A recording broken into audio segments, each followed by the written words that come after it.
Hello, Stephanie. Thank you so much for your presentation. I feel like it was very concise and direct. It also illustrated the ideas and the theory of conflict resolution very clearly.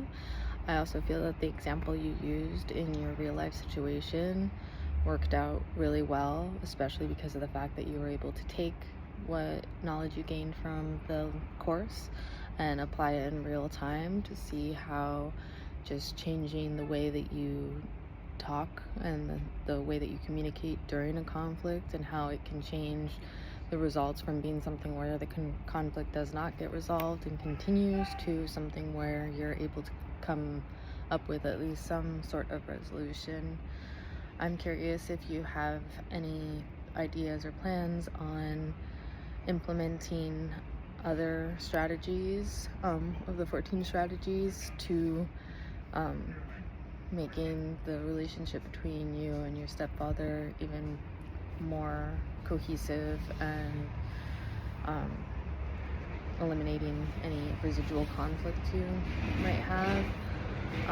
And if so, what would those be?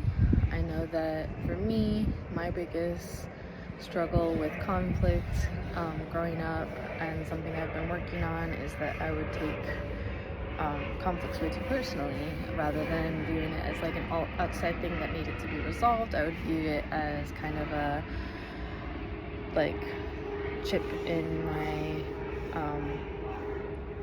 personality. I would view it as like something that was a flaw or fault of mine, either because of not being able to resolve the conflict or not being able to understand why the person was unhappy and like what I could do to fix it.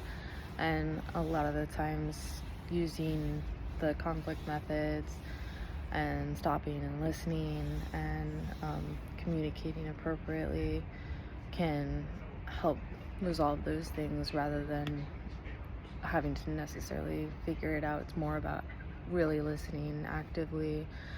And so as I've gotten older, I've been better about not taking conflicts personally.